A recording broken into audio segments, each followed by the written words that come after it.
Assalamualaikum warahmatullahi wabarakatuh. Perkenalkan kami dari kelompok 4 yang beranggotakan 4 orang, yaitu Ainun Jariyah, Edi Yunita Permatasari, Muhammad Amar, dan saya sendiri Novitasari.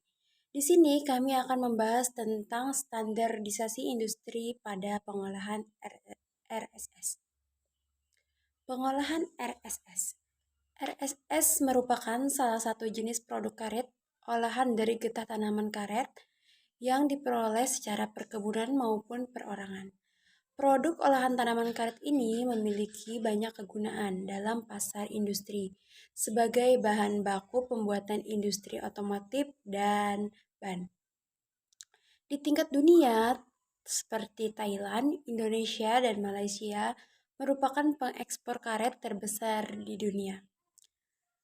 Di Indonesia memiliki kecenderungan pengeksporan karet ke negara Amerika Serikat. Karet RSS diolah secara mekanis dan kimiawi melalui beberapa proses pengolahan, yaitu penerimaan lateks kebun, pengenceran, pembekuan, penggilingan, pengasapan, dan sortasi. Karet RSS ini banyak digunakan dalam pembuatan ban kendaraan bermotor.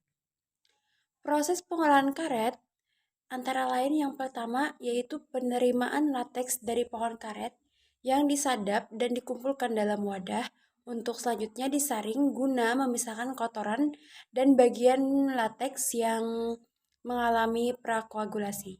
Yang kedua, lateks dialirkan ke bak koagulasi untuk diencerkan guna memudahkan penyaringan kotoran dan menyeragamkan kadar karet kering agar mutu tetap dapat dijaga. Yang ketiga, dilakukan pembekuan lateks di dalam bak koagulasi dengan menambah zat koagulan. Zat koagulan adalah untuk menurunkan pH lateks sehingga lateks akan beku. Yang keempat, setelah proses pembekuan, maka akan dilakukan proses penggilingan untuk mengeluarkan air, mengeluarkan serum, dan membentuk garis pada lembaran dan menipiskan lembaran. Yang kelima, dilakukan pengasapan di dalam kamar asap untuk mengeringkan lembaran, memberi warna coklat dan menghambat pertumbuhan jamur pada permukaan. Yang keenam, lembaran yang telah matang dari kamar asap akan ditimbang dan dicatat dalam arsip produksi dan dilakukan proses sortasi. Proses sortasi dilakukan secara manual untuk melihat warna, kotoran, gelembung udara, jamur, dan kehalusan gilingan yang telah disesuaikan pada SNI. Sekian penjelasan dari saya, selanjutnya akan dilanjutkan oleh Ainun Jariyah. Baik, di sini saya akan membacakan tentang ISO International Organization for Standardization. ISO merupakan salah satu badan pengaturan standar internasional yang terdiri dari perwakilan badan standarisasi nasional masing-masing negara untuk mengukur kualitas organisasi. ISO 901/2008 yakni Sistem Manajemen Mutu atau Quality Management System QMS adalah ISO yang berfokus pada sistem manajemen mutu dalam proses pelaksanaan produksi. ISO ini adalah standar manajemen mutu yang mendasarkan kepuasan konsumen sebagai standar dan persyaratan untuk sebuah perusahaan atau organisasi dalam memproduksi produk atau jasa. Mengapa standar ISO penting untuk industri? Karena dengan menggunakan standarisasi ISO, suatu perusahaan dapat menjamin produk yang dihasilkan. Jika sebuah perusahaan memiliki standar tersebut, akan lebih mudah bersaing dalam kompetisi pasar. Dengan memiliki standar ISO, suatu perusahaan bisa lebih berkembang dan bersaing dengan perusahaan-perusahaan besar, baik di dalam maupun luar negeri, karena telah memenuhi standarisasi yang ditetapkan secara internasional. Selain itu, sertifikat ISO juga penting dimiliki suatu perusahaan sebagai wujud kepatuhan terhadap setiap peraturan pemerintah yang berlaku. Manfaat ISO: meningkatkan kredibilitas, mendapat jaminan kualitas, meningkatkan kepercayaan, hemat biaya, dan mengoptimalkan kinerja karyawan. Mengapa SPO penting untuk industri RSS? SPO penting karena fungsi utama SOP adalah sebagai pedoman untuk memudahkan pelaksanaan kerja. SOP yang berisi tahapan dan urutan suatu pekerjaan akan menuntun para karyawan dalam menyelesaikan tugasnya. Dengan adanya SOP, kinerja pegawai bisa lebih terarah dan optimal. Keuntungan lainnya, untuk mendapat kepercayaan konsumen ketika akan membuka cabang baru atau memproduksi barang baru. Prosedur harus ditaati sehingga dapat memperoleh hasil yang maksimal dan efektif. Untuk mengatur agar tidak ada lagi bekerja di luar sistem. Standar pengelolaan lingkungan. Standarisasi lingkungan merupakan seperangkat standar internasional bidang manajemen lingkungan yang dimaksudkan untuk membantu organisasi di seluruh dunia dalam meningkatkan efektivitas kegiatan pengelolaan lingkungannya. Mengapa standar lingkungan penting?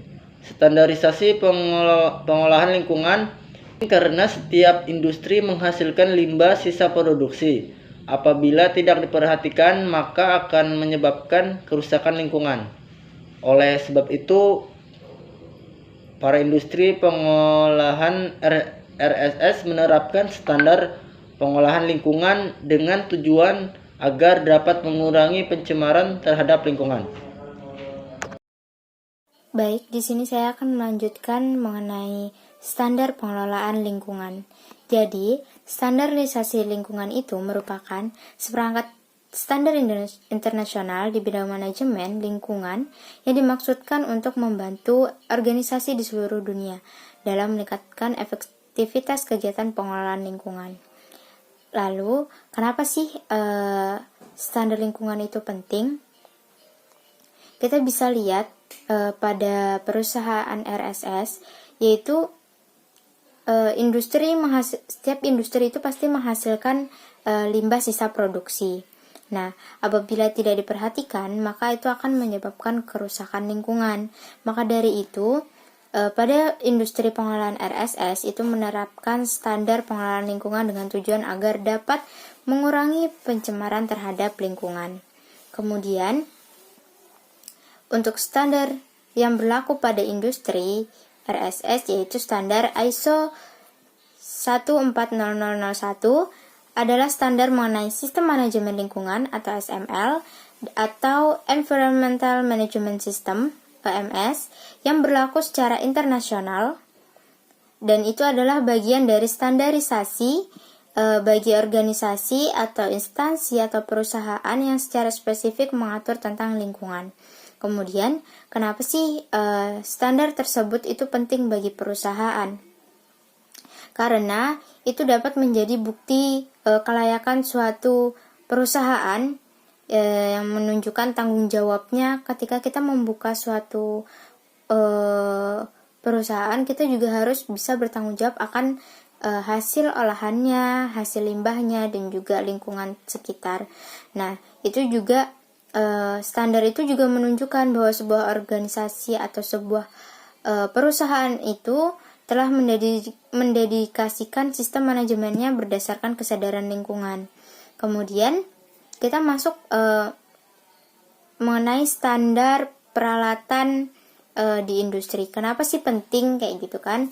Standarisasi peralatan itu penting karena jika tidak memenuhi standar perusahaan, maka proses produksinya pun tidak akan lancar. Itu yang pertama. Yang kedua, itu akan mengganggu keselamatan kerja para karyawan. Kemudian dengan standarisasi itu pun kita juga tidak bisa memakai alat itu sebagai acuan berhasil atau tidaknya dalam sebuah produk. Kemudian itu tuh harus tetap diterapkan sesuai pedoman yang sudah ditetapkan gitu. Nah, agar kita itu tetap menjadi fokus, habis itu tetap menghasilkan hasil yang baik kayak gitu kan, dan juga keselamatan kerjanya juga terjamin. Kemudian ada juga tujuan dari standarisasi peralatan itu. Yang pertama yaitu untuk berusaha agar pengembangan, pemasakan, dan manufaktur dari suatu produk tersebut itu lebih aman, lebih bersih, dan lebih efisien dan hasil yang dihasilkan itu juga berkualitas. Kemudian yang kedua itu bisa menjadi pedoman dari teknis pemerintah untuk beberapa bidang seperti regulasi lingkungan, keselamatan, kesehatan, dan penyetaraan. Nah, itu yang harus penting dan kita terapkan di suatu perusahaan, yaitu standar.